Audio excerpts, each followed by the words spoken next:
Hello， 大家好，欢迎来到我们的新节目。这一系列的节目呢，是我想要访谈所有我觉得非常有趣，然后有很丰富的人生阅历的人，然后让观众可以多了解其他人的有趣的生活，然后可能从中可以得到一些启发。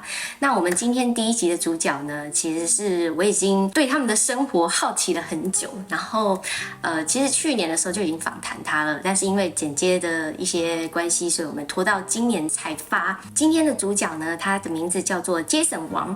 那他呢，其实是一个非常非常年轻的男生，然后他已经在矽谷创业成功，现在基本上就是四处投资，然后每天都在做环游世界啊、登山的这些冒险旅游。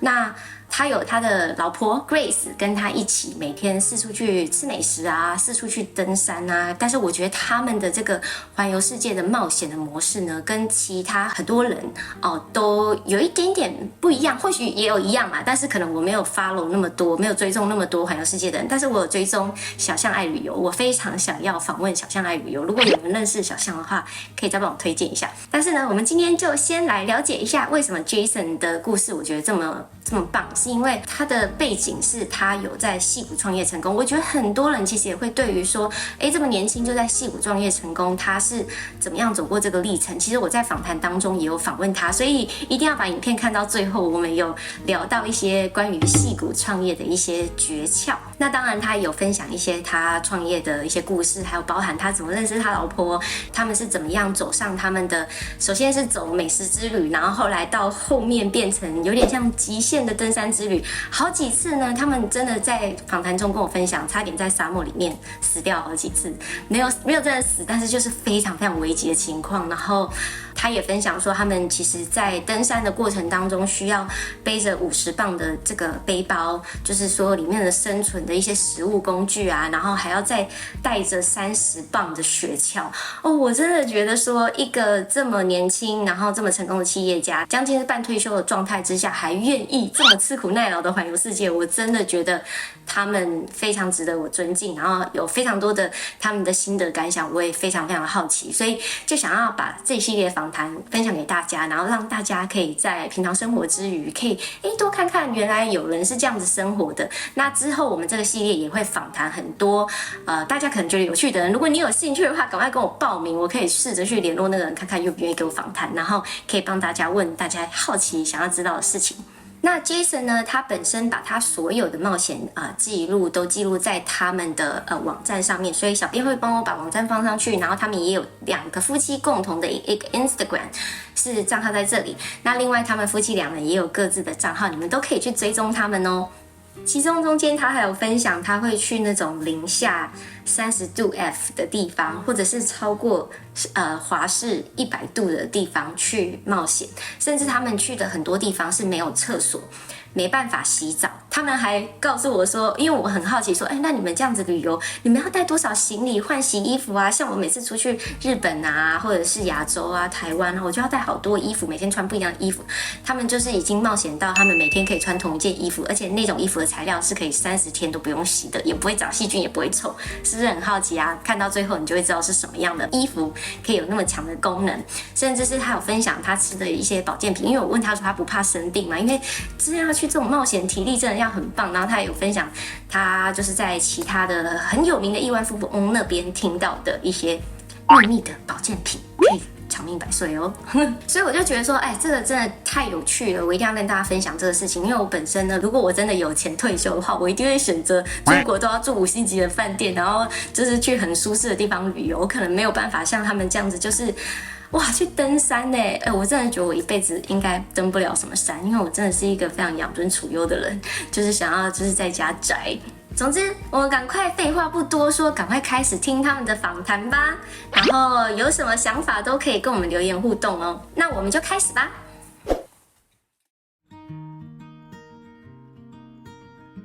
Grace and I, we met in the end of 2011. She just graduated from undergrad at UCLA, and she took a year off before starting dental school in San Francisco. And for me, I was an entrepreneur, just winded down my first company and transitioning into what became Caviar. So I've always been in the food tech space. My first company was a Groupon for food, and then we went into food delivery. So growing up, I've always loved to go out and eat and try different restaurants. So when we met, it actually happened when she decided to volunteer to be a food photographer for my company. So she went out to a restaurant in San Francisco and took photos of the food that we then put on our website. That's when we first met. Over the years, a lot of our travel together has been focused on food. We used to go to a lot of destinations just to eat and plan around certain restaurants. Like our entire itinerary would just be, okay, here's the different restaurants, what can we do around that? But travel wasn't really that big for us until 2016. That was the year Grace graduated from her dental program. And also for me, I finished my work at Caviar as well in 2016. And then we kind of rolled into full-time travel. So since then, it's almost been 7 years, but we've been traveling full-time for the full amount. Yeah, I mean, it's funny because we actually didn't do any of that stuff for the longest time and had no interest really. Like we only cared about restaurants and food and going to eat at places. But at a certain point, I think it was a trip to Norway. Actually went on our first hike. It was just amazing. Spent 2 weeks in the country, doing a lot of outdoor stuff, being in nature, hiking everywhere. And that kind of changed everything. And then we realized there's more to travel than just eating and food and restaurants. And that it's a beautiful planet out there to kind of go and explore. So we started incorporating more outdoor activities, hiking and adventure travel into our plans. And then, it all started from that trip to Norway because there's not a lot of good food out there. Work is a lot different now. I don't have to go into an office or have a boss or other investors. But I'm involved in a lot of businesses. Like I own restaurants now, and I also run a crypto fund, investing into different entrepreneurs and startups, made over 50 startup investments since 2016 as well. All I need is a simple internet connection. I have a great team that kind of leads to operations for all my business lines. I don't have to be actively involved on a day-to-day basis. Yeah, it actually started really young, my co-founders and I. Like we just got out of college. We were like 22, 23 years old at the time. So for me personally, I worked 18 months at 2 different companies, at a big bank and then at Google, but realized, corporate life isn't really for me long-term, and I wanted to start my own business. So we just started thinking through a lot of ideas, my co-founders and I. And we actually all met back in college at a fraternity that we were in. We knew each other very well already. Mm-hmm. So we were able to quickly come together and start a company together. Yeah, but it wasn't easy for the longest time, right? It wasn't like an overnight success. We had a company called Munch on Me, which was a Groupon for food. We did that for almost an entire year and got into Y Combinator for that actually back in summer of 2011. So that's a program here in Silicon Valley where they give startups some money in exchange for, like, you go through this program for 3 months with other founders in your batch. Yeah, so I remember we got like $18,000. And for us, we thought that was a lot of money back then. Like we've never seen $18,000 before.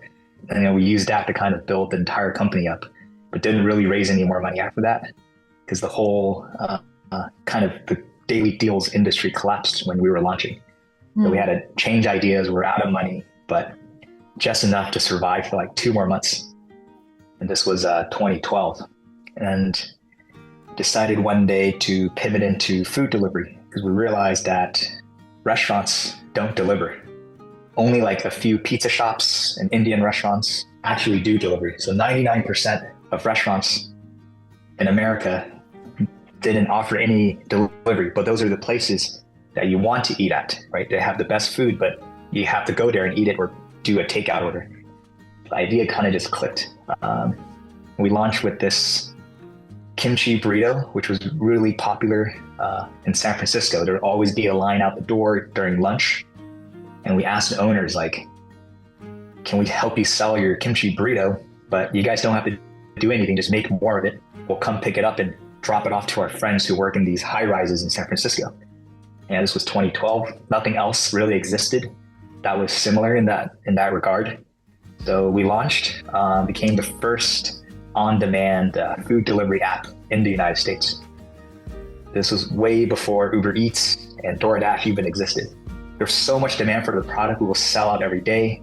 So then we kept adding more restaurants, more dishes, and more people wanted to order because we're the only way to get like your favorite taco, your favorite sandwich, your favorite pizza shop in San Francisco at the time.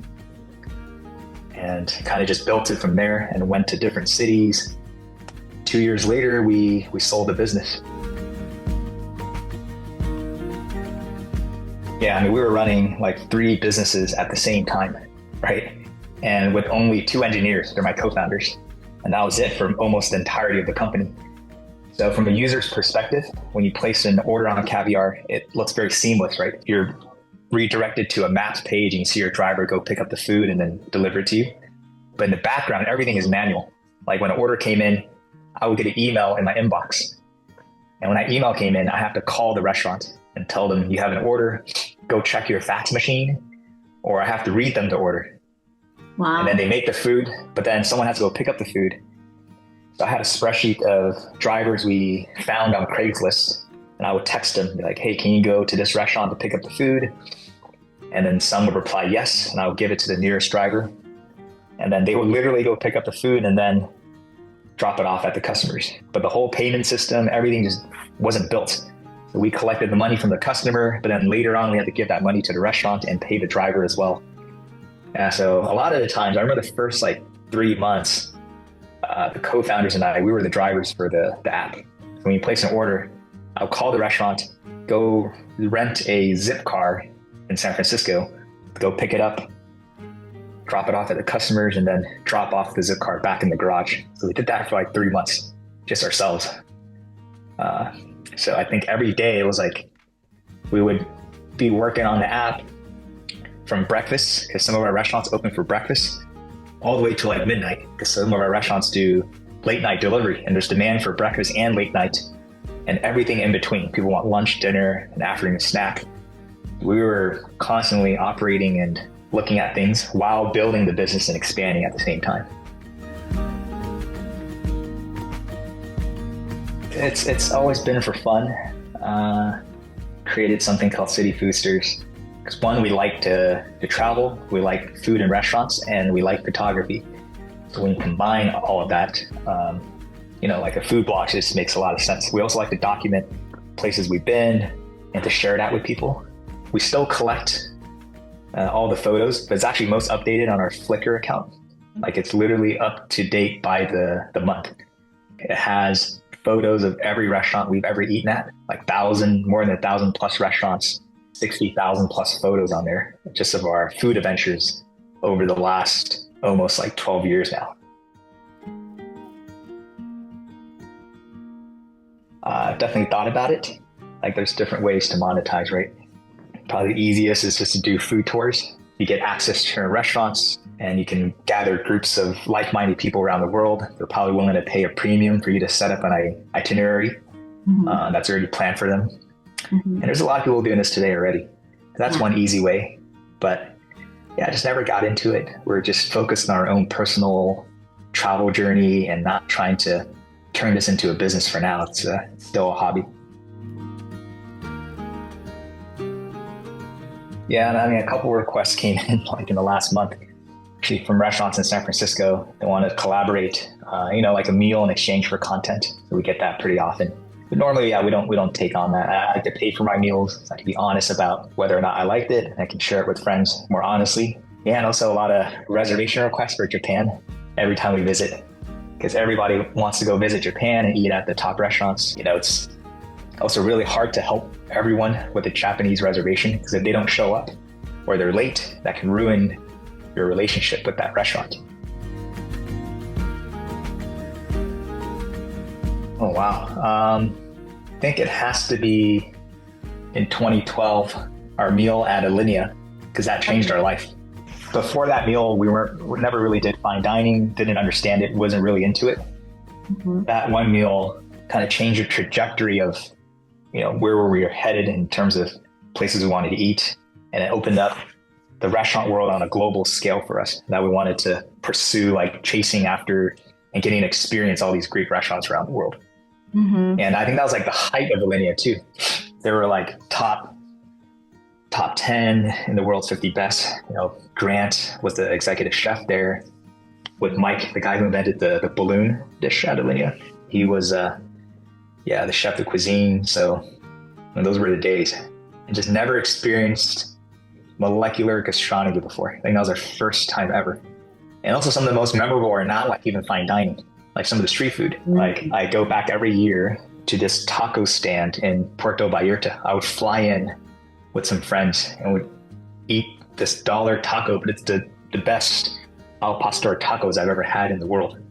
And I haven't found any better. So stuff like that as well. Yeah, I mean, we do have a list page on our website, but again, it's not updated. But what is updated is our Flickrs. If you visit the City Foosters Flickr account and you just type in a country or a city, it'll sort it. Because I name every album by country and city. So if you just type that in, it'll filter out all the restaurants we've been to and photographed in a certain country or a certain city, everywhere in the world. No, got rid of that. Used to. The only place I review now is on OAD, which is an opinionated about dining. It's also a ranking system of many different lists all around the world, but it's ranked by foodies, people that travel and eat. So the more you travel, the more you eat, the more you review, the higher your ranking on the system, the more weight your vote has. So that's the only place where I leave reviews. I don't think it's public. It's just for the system to kind of capture. And then it spits out a ranking once a year, different categories and different geographies around the world. Yeah, I think just being in nature kind of changed everything for us. We actually decided to sign up for our first trek. It was 2 weeks to get to the base of the tallest mountain in the world. And you're just in very remote areas that you just possibly can't imagine yourself being there, but then you're actually there, and it's some of the most eye-opening things you can see.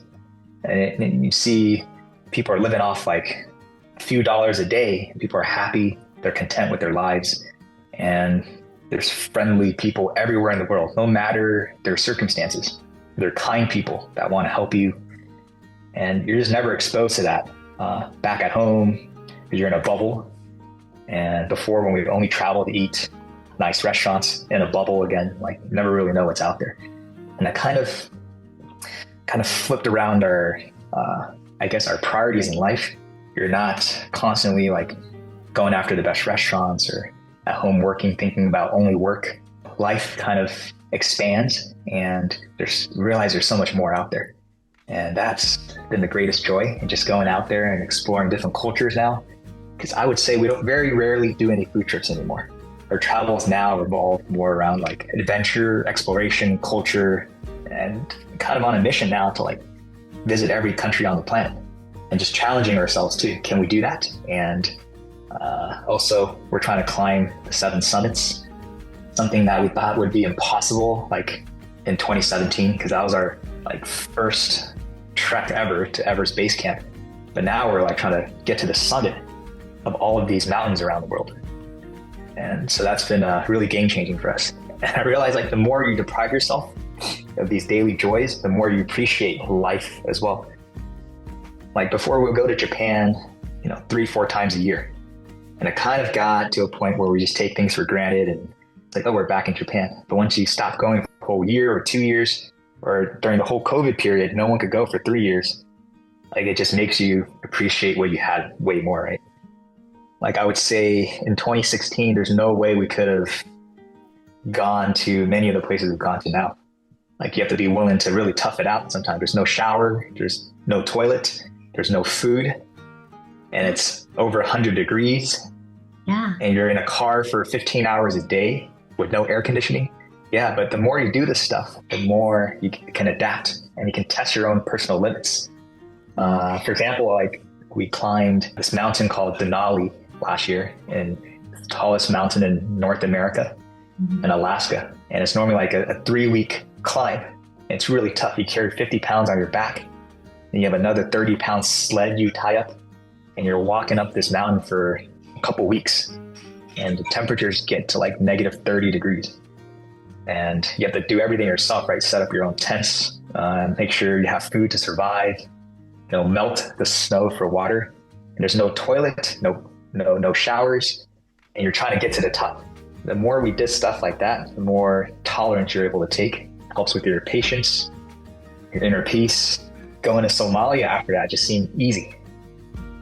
So once we landed, there's someone that can take care of us. There's security guards. We had a bulletproof vehicle. The itinerary was really clearly laid out.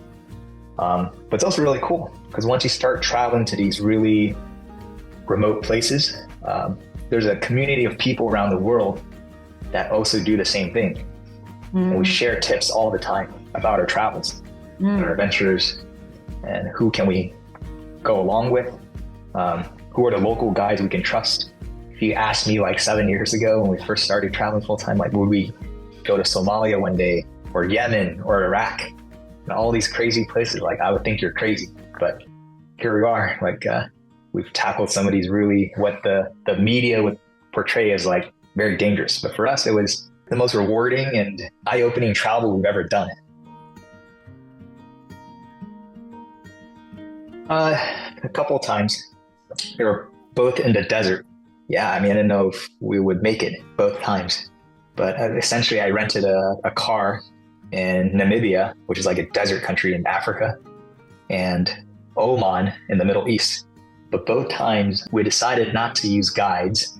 And in Namibia, we were going to stay in this lodge kind of in the middle of the desert. We drove across the country, and Google Maps took us on a shortcut.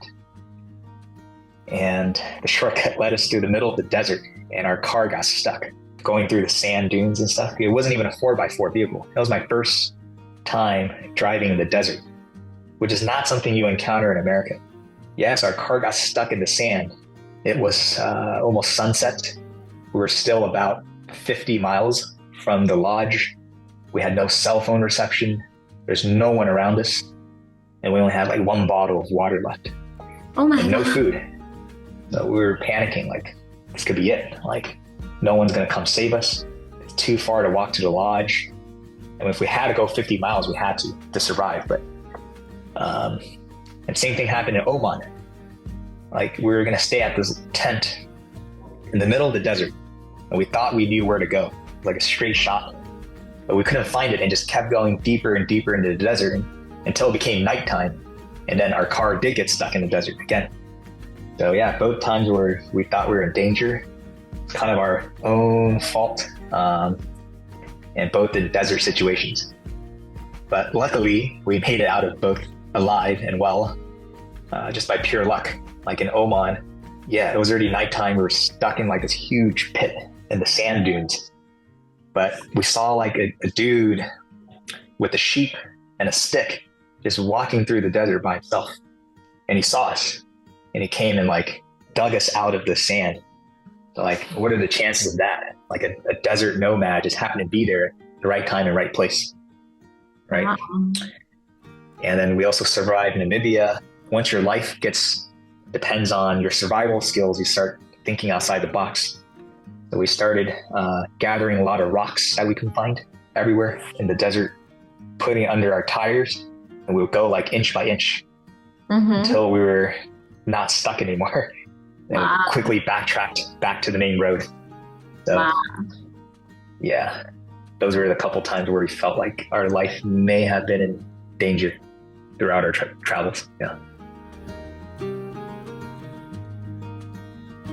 One, we always now rent a 4x4, and then we always will have another vehicle with us at the same time in case one of us gets stuck. We would never go out to somewhere remote with no internet connection by ourselves. Yeah, you learn a lot of stuff like that, and then you also get more experience driving in the desert, so it becomes easier. You know how not to get stuck the more you do it. Yeah.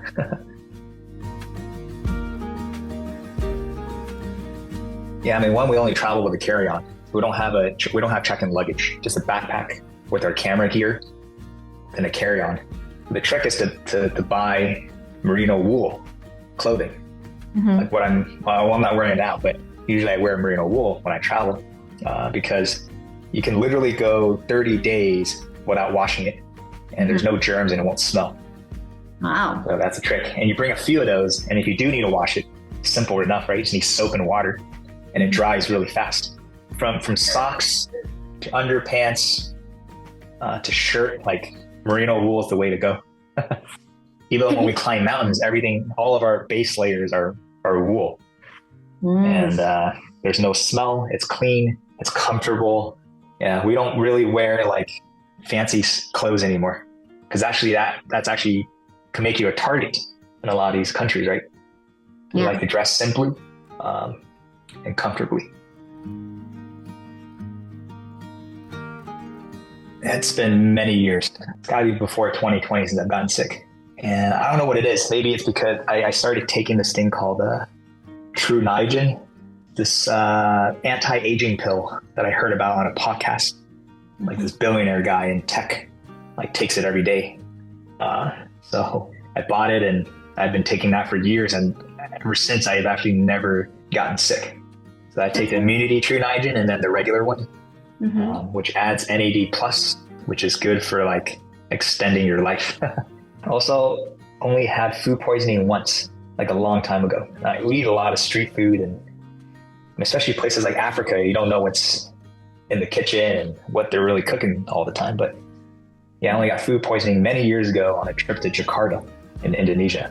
And ever since then, you know, even like food poisoning wise, it's been good. Depends where. It's like a very developed city. Yeah, it's fine. We have like a certain itinerary that's outlined, and then we have free time and we can go do our own thing, right? She likes to go to like gaming cafes and stuff like that. I like to tend to go out to bars and nightlife in certain cities. So it's cool. But then we're on a trip where there's only one itinerary, because you can't really do it any other way, and then we're on the same page.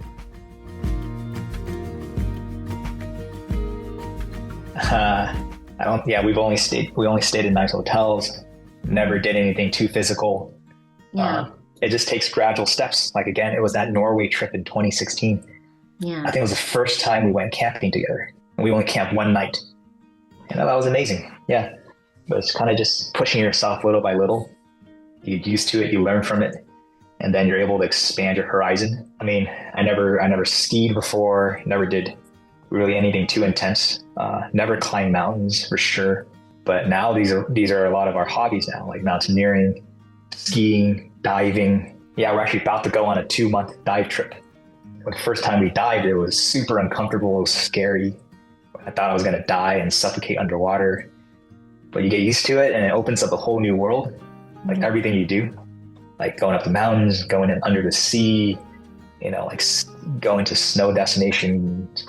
Like it's fun. I can see why people like it, but it just takes that first step, right? To put yourself out of the comfort zone, and it'll open you up to like so much more in life.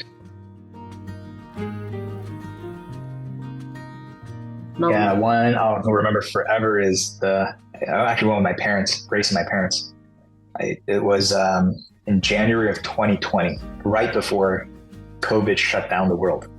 We were on the last cruise. We spent 3 weeks going from Ushuaia, which is the southernmost point in South America, and we sailed all the way to Antarctica and back. And we stopped by a couple islands along the way. And that trip was just so amazing. Like one, it was really comfortable, right? We had internet on board. There were only 100 people. It was a small ship, really good food. And then being able to see a place like Antarctica with my parents, like that was a dream come true. Like they really enjoyed it. Like that's something they would never do on their own or even think about. And just being out there with nature, learning the history and seeing how far like mankind can push themselves. Yeah, it's just really hard to put in words, but when you step foot on like South Georgia Island and you're in front of like 500,000 penguins, and then there's humpback whales in the ocean going up and down, and then there's seals next to all this wildlife, and everyone's in harmony. That's one of the most magical things you can see. And then reaching Antarctica was great. Like I've never seen anything like that before. These huge glaciers and icebergs in the most southern part of the planet, where like there's almost no humans and no contact with the rest of the world. Yeah, I mean, now we're at 135 UN countries that we visited, and our goal is to visit all 193. So we have 58 left. I don't know how long that's going to take. We're not in like a rush and trying to just get it done right away. I want to take our time and enjoy it as well. Also, we have 2 more summits to go. One's in Papua New Guinea. We're hoping to do that in August or September of this year. And then once we finish that, we'll be tackling Mount Everest. We want to get to the summit of Everest, which is the tallest mountain on the world. So once we finish that, yeah, I don't see us like traveling 330 days a year anymore, which is kind of like what we do now. We'll probably have like a few home bases around the world.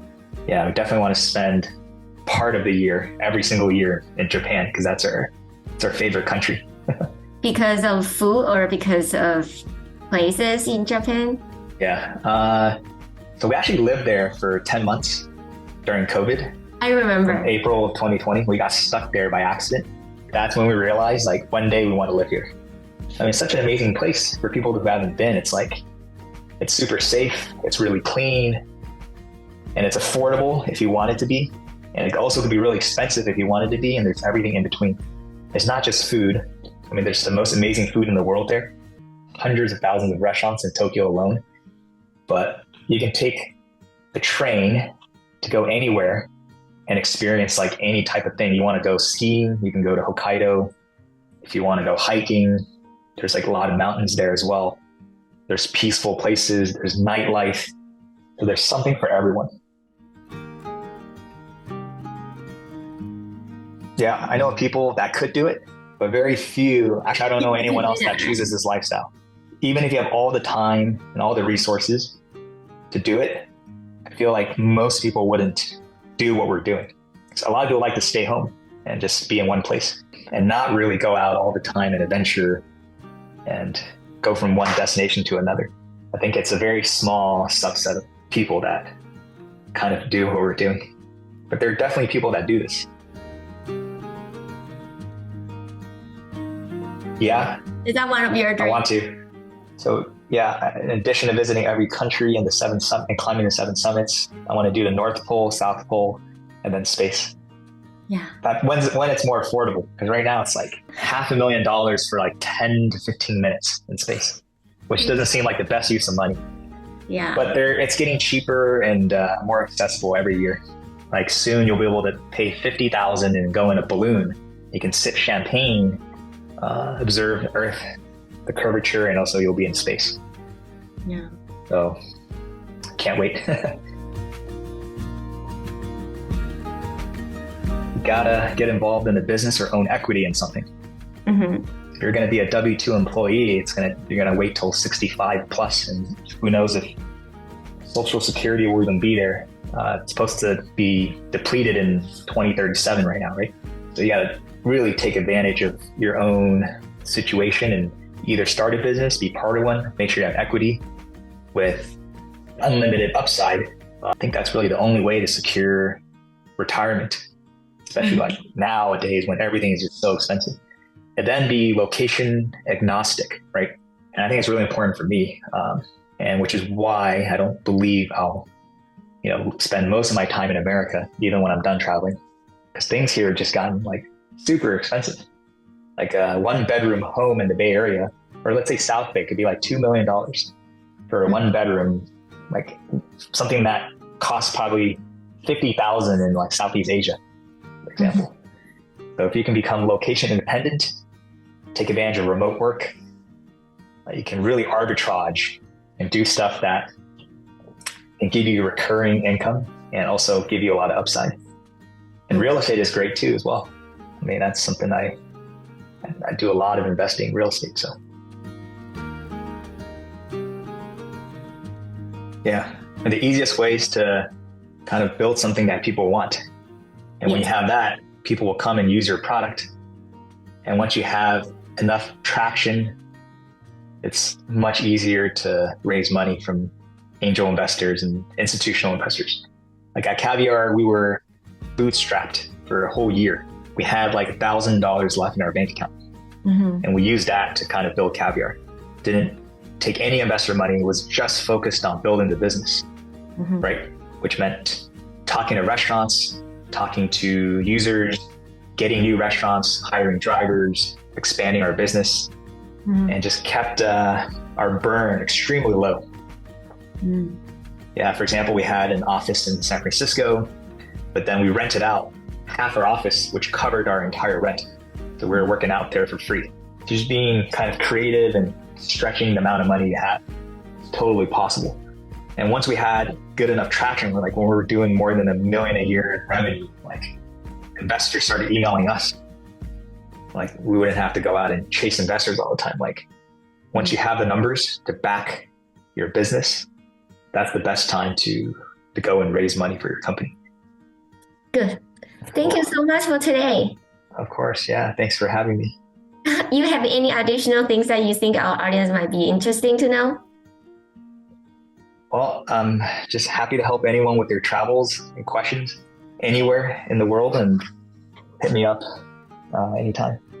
All right. Thank you so much. Thank you.